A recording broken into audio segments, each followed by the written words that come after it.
अरे बाप बोझ बन गया है या बाप से मन भर गया है? वो तो बेचारी कस्तूरी है जो इतना ख्याल रखती है। अगर तुम्हारे भरोसे रहता ना तो इस बिस्तर से अर्थी पर आ जाता। बाबूजी, ये आप क्या बोल रहे हैं बाबूजी? और क्या बोलूं? आज कस्तूरी नहीं आई तो ना खाना मिला ना दवाई। अरे चाचा, अरे कमबख्त ये पैर है पत्थर नहीं। पैर दबाना भी नहीं आता।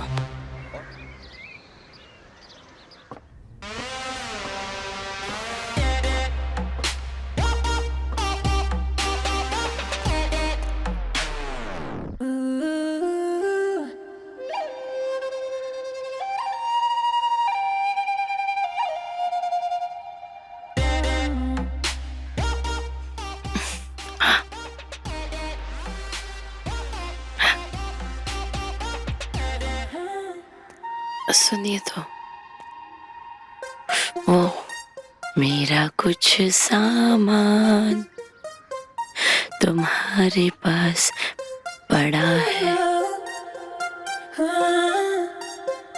वो सामान लौटा दो, लौटा दो, लौटा दीजिए ना।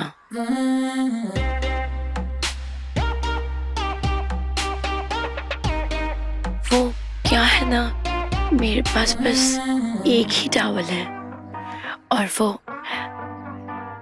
आपके पास रह गया है, तो अभी दे देंगे तो ठीक होगा, शाम में दे देंगे तो अच्छा होगा, और रात में दे देंगे तो। खुला है मेरा पिंजरा, लड़ने दे नैना।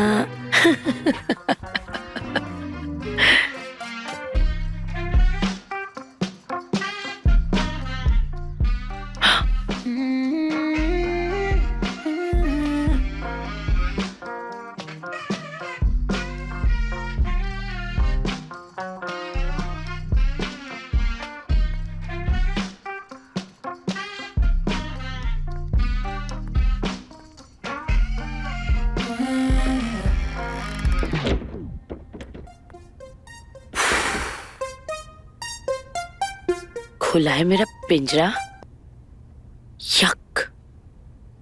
मरेगी प्रिया, तू मरेगी। इस घर से तेरी डोली का तो पता नहीं, अर्थी जरूर उठेगी।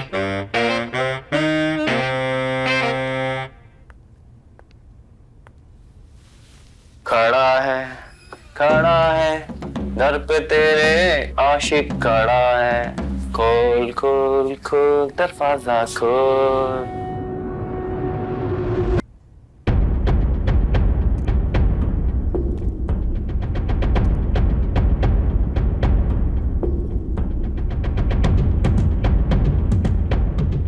यह थोड़ा सिंह भैया पिघल गए या ठरक?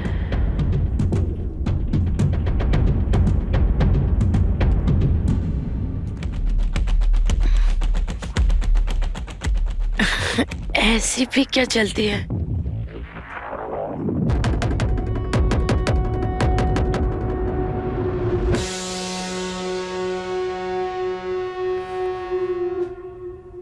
जल्दी तो करनी पड़ेगी ना, क्या पता कल तुम घर में रहो या फिर ना रहो। नहीं, मेरा तो पता नहीं, लेकिन अगर मैंने तुम्हारी इस हरकत के बारे में दहाड़ सिंह और पहलवान सिंह को बता दिया ना, तो तुम इस घर में नहीं रहोगे। डरा रही हो? बता रही हूँ, अगली बार कमरे में आने से पहले नॉक करके आना, वरना पहलवान भाइयों से कह के तुम्हें नॉकआउट करवा दूंगी।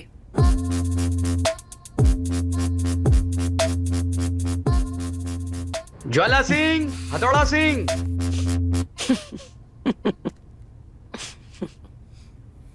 क्या हुआ, फट गई?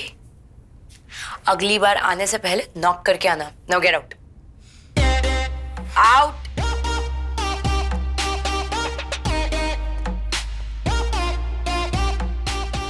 Nurse, nurse. जी बाबूजी, आई।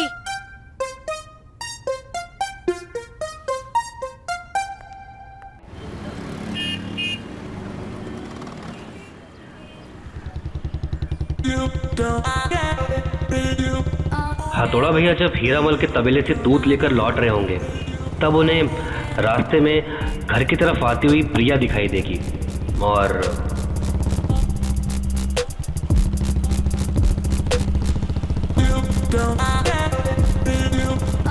हथौड़ा जी, हथौड़ा जी, हथौड़ा जी। चुड़ैल ने पीछे से आवाज लगा दी। थैंक गॉड आप मिल गए। पता है कितनी गर्मी थी, 2 किलोमीटर से चल के यहाँ तक आई। आपके यहाँ पे कोई टांगा या रिक्शा नहीं है क्या?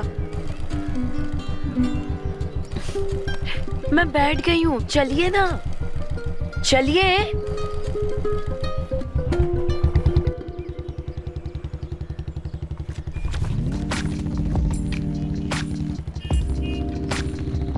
आराम से बैठिए ना, अब के टंकी पे जाके बैठेंगे।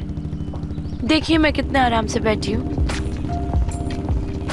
वैसे सुबह ही ना मैं आपके साथ निकलने वाली थी, बट पूरे घर में आपको ढूंढा और आप मिले ही नहीं। कहाँ गए थे आप? दूध लेने गया था मैं। आपको दूध इतना पसंद है? अरे वो बाबूजी की दवाइयाँ खत्म हो गई थी ना, तो मैं बस वही लेने चली आई। सोचा था कि आपके साथ ही निकलूंगी, पर आप कहीं दिखे ही नहीं। पर कोई बात नहीं, अभी आप मिल गए ना, आपके साथ बैठ गई।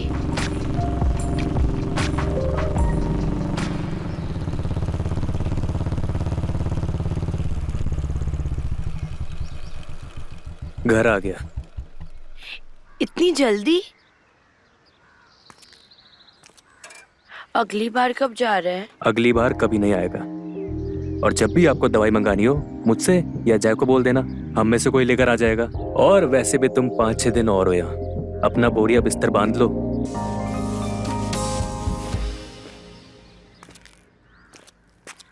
ये हथौड़ा तो एकदम ठंडा निकला। इसका कोई ना कोई कमजोर नस तो जरूर होगा, पता लगाना पड़ेगा।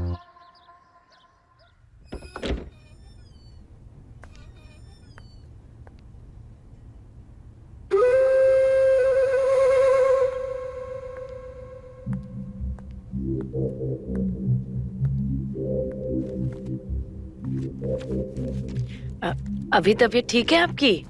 हाँ, पहले से बेहतर है। मैं आजकल देख रहा हूँ तुम्हारा काम में मन नहीं लग रहा।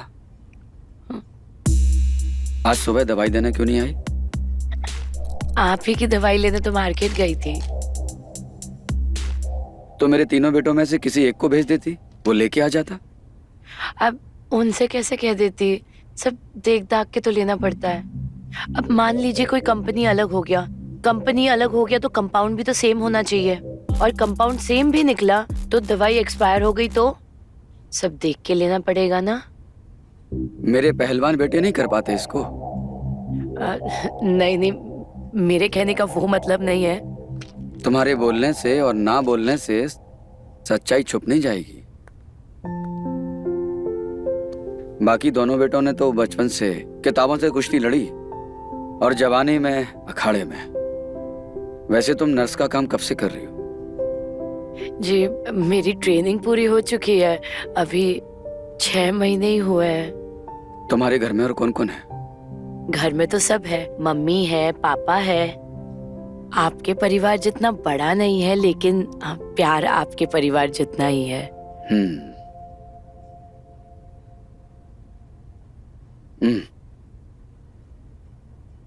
अरे बैठो, थोड़ी देर और बैठो, कुछ बातें करेंगे।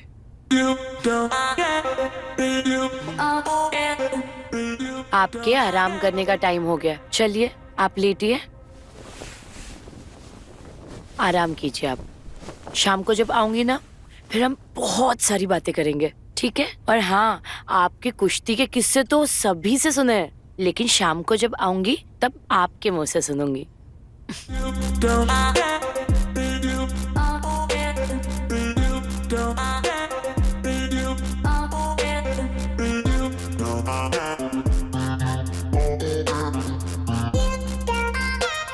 बाबूजी धीरे धीरे पिघल रहे।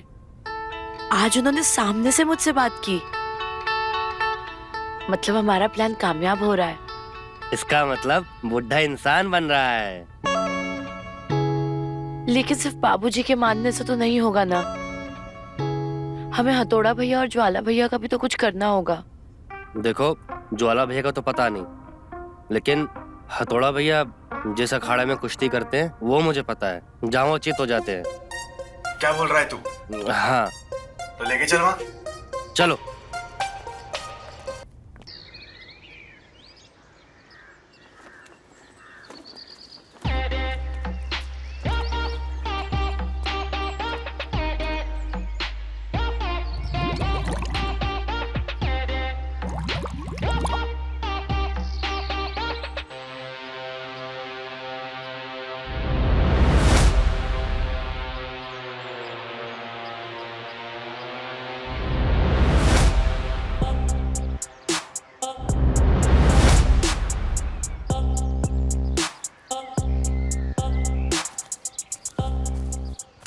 अरे आराम से थोड़ा भैया।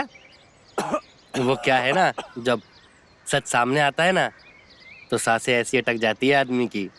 हमारी भी कल रात को ऐसी अटक गई थी। ए, कौन है बे तू? मेरे घर के आगे क्यों पड़े हो? चोर हो क्या सालो? थोड़ा भैया, चोर नहीं, चौकीदार है आपके राज के। राज? कौन सा राज? कैसा राज? कौन हथौड़ा?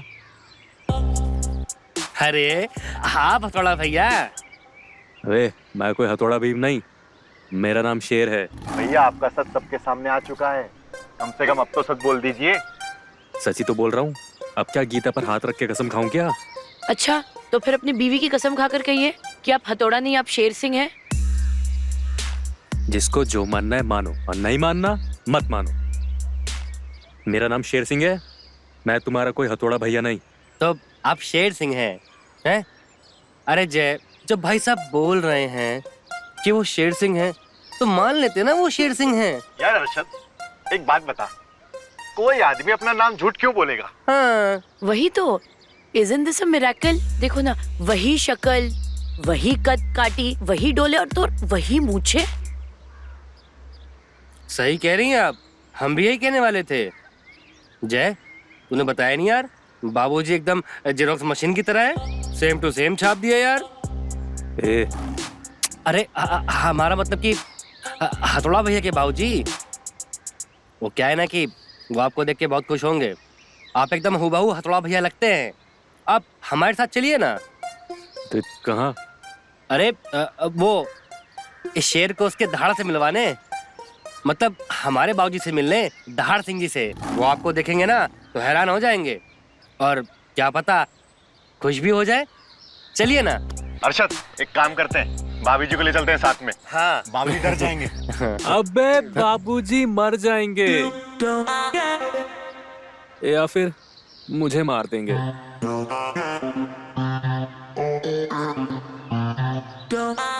ये सब कब और कैसे हुआ भैया? ये सब उस दंगल के दिन शुरू हुआ, जिस दिन बाबूजी ने अपने वादे की जंजीर हमारे पाँव में बांध दी थी। ज्वाला भैया जब जब कुश्ती लड़ते थे, जानवी उन्हें जरूर देखने आती थी। उस दिन भी जानवी ज्वाला भैया को ही देख रही थी। ज्वाला भैया और जानवी एक दूसरे को प्यार करते थे। अखाड़े के बाहर खड़ी जानवी अपनी नजरों से ज्वाला भैया को चित करती थी, और ज्वाला भैया अखाड़े में विरोधी पहलवान को चित कर देते थे। लेकिन उस दिन ज्वाला भैया अखाड़े के बाहर भी चित हुए और अंदर भी। हम ना बाबूजी के खिलाफ नहीं जा सकते हैं, और हम बाबूजी का विरोध भी नहीं कर सकते हैं, क्योंकि ना बाबूजी से हम बहुत प्यार करते हैं। तो मुझसे प्यार नहीं करते? करते हैं, लेकिन निभा नहीं सकते। आप हमें ना भूल जाइए, हम आपसे शादी नहीं कर सकते।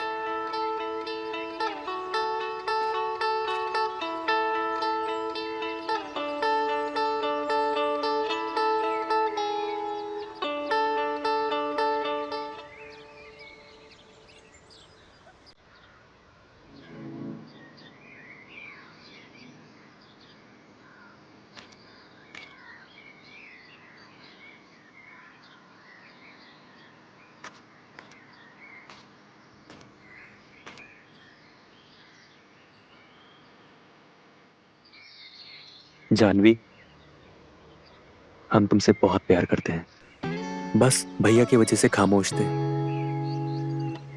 पिताजी को वादा हम भी दिए, लेकिन हम वादा तोड़ सकते हैं, पर तुम्हारा दिल नहीं। हम तुमसे शादी करने के लिए तैयार हैं, अगर तुमको कोई एतराज ना हो तो।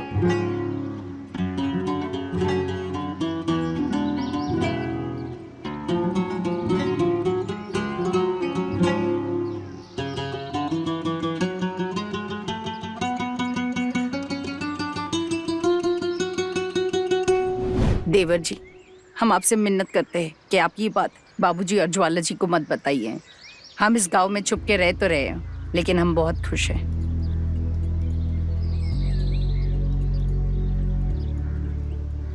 आप उस घर की बहू हैं और आपको ऐसे छोटे घर में रहना शोभा नहीं देता।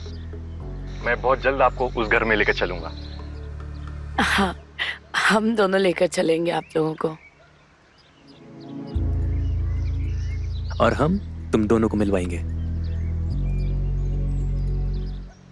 ज्वाला भैया का क्या? ज्वाला भैया को हम पर छोड़ दो। जितना ज्वाला भैया को हम जानते हैं, उतना उन्हें और कोई नहीं जानता।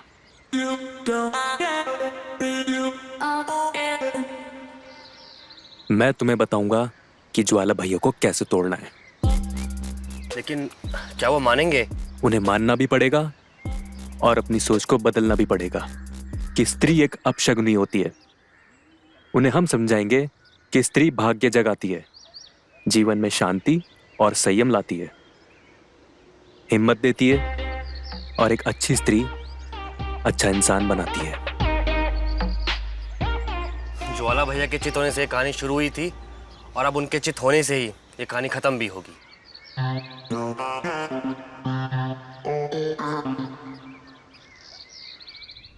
अरे बाप बोझ बन गया है या बाप से मन भर गया है? वो तो बेचारी कस्तूरी है जो इतना ख्याल रखती है। अगर तुम्हारे भरोसे रहता ना तो इस बिस्तर से अर्थी पर आ जाता। बाबूजी, ये आप क्या बोल रहे हैं बाबूजी? और क्या बोलूं? आज कस्तूरी नहीं आई तो ना खाना मिला ना दवाई। अरे चाचा, अरे कमबख्त, ये पैर है पत्थर नहीं। पैर दबाना भी नहीं आता और तू खड़ा खड़ा मेरा मुंह क्या देख रहा है? जा कस्तूरी बेटी का पता कर, कहाँ गई? वो बाबूजी आपकी दवाई लेने गई होगी। हो सकता है तूने उसे कुछ कह दिया हो, बुरा मान गई हो और बुरा मान के वो चली गई हो तो कुछ भी सकता है। बाबूजी, मैं ऐसा भला क्यों करूंगा? अरे बेटा, तेरा बाप हूँ, रग रग से वाकिफ हूँ। अब सफाई मत दे, जा कस्तूरी का पता लगा। अरे पैर दबाना भी नहीं आता, दर्द कम करने के बजाय और बढ़ा दिया।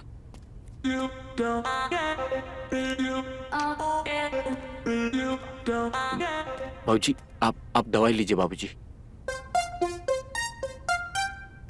ये दवाइयों पे क्यों गुस्सा कर रहे हैं? मैं बोल रहा हूँ ना कि मैं पता लगाऊंगा कस्तूरी का। आप दवाई खाइए बाबूजी, प्लीज।